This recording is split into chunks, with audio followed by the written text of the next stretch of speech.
Hi, I'm Jeremy and I'm a technical recruiter at Google. And I'm Lizzie, a business recruiter. We're going to walk you through our tips and advice to help you prepare a strong resume that stands out for any job or internship at Google.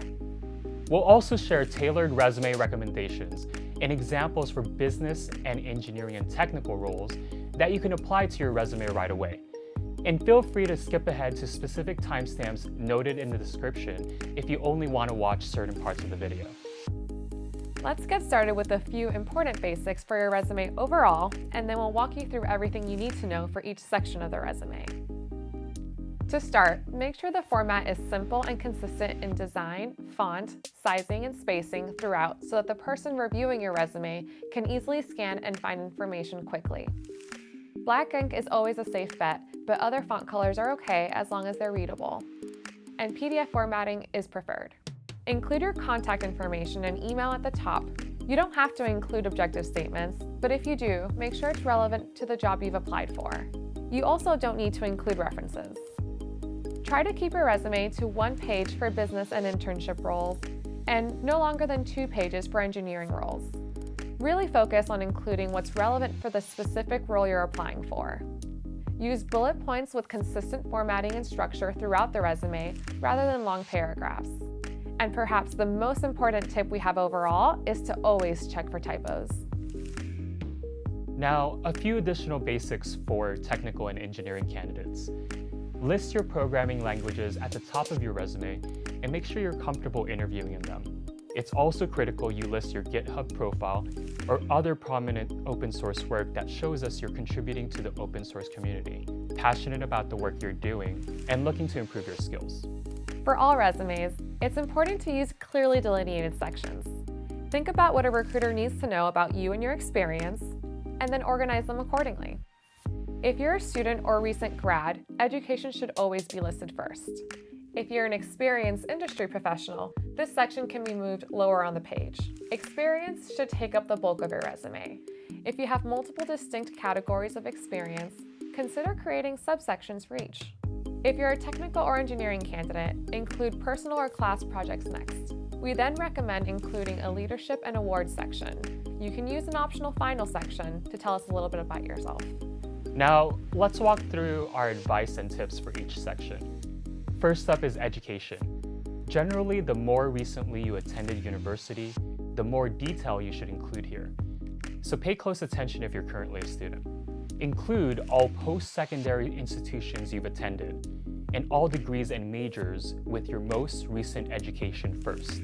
Definitely include your actual graduation date if you've graduated, or the anticipated date if you're still enrolled, and always in the month-year format rather than season-year.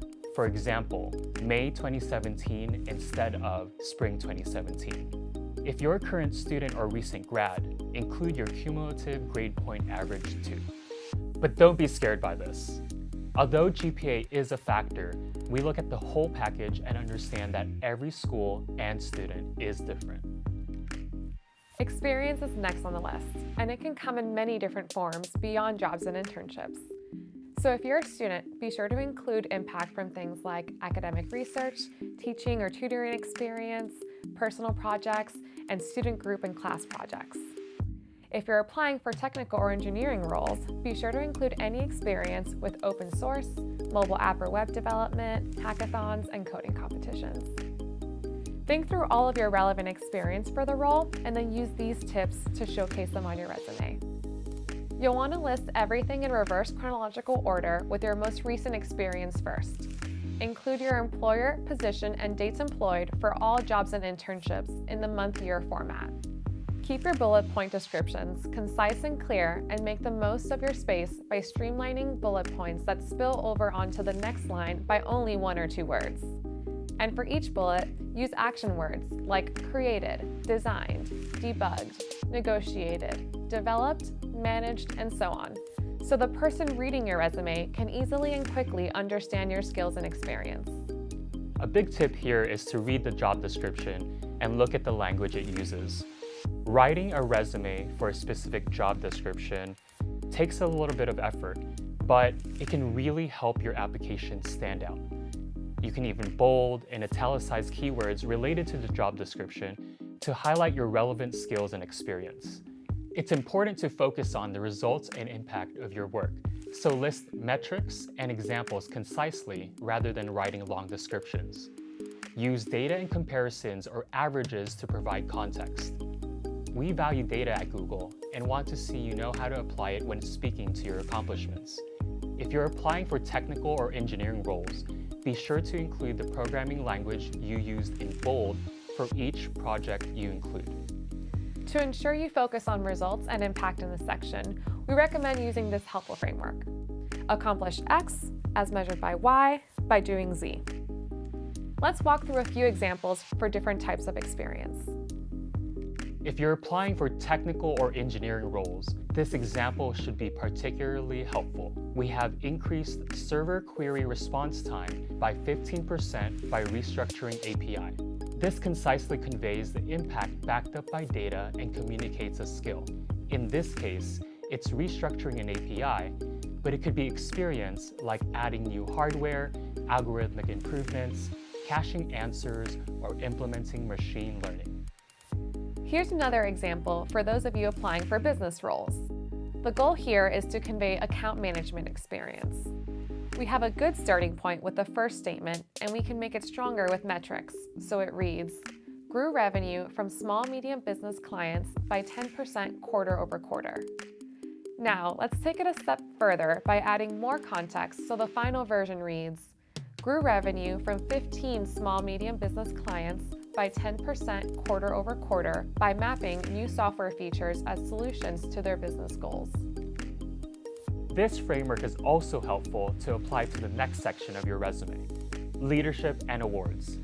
Here you can include any relevant leadership positions, awards, university honors, scholarships, or other types of recognition. Let's look at an example. Here we want to communicate membership to a particular group or program. The initial statement can become stronger by including metrics, so it reads, selected as one of 200 participants for an 18-month professional development program for high-achieving Black and Latinx talent in tech. Let's take it a step further by adding more context, so the final version reads, selected as one of 230 participants nationwide for an 18-month professional development program for high-achieving Black and Latinx talent in tech based on leadership potential and academic success. The last section of your resume should include anything else we should know about you because we love learning about what makes you, you. This is particularly important if you're currently a student.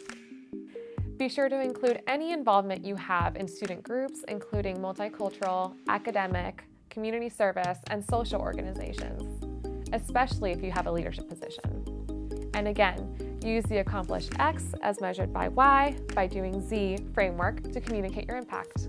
You can also link relevant publications, papers, patents, and conference presentations too. Those are a few ideas, but feel free to add any other meaningful extracurricular activities or experiences you might have in this section as well. And those are our tips and advice to help your resume stand out. Check out the links in the description for more resources to help you prepare your application for Google. And head over to the careers site to see our open jobs and internships. We hope to see your resume soon.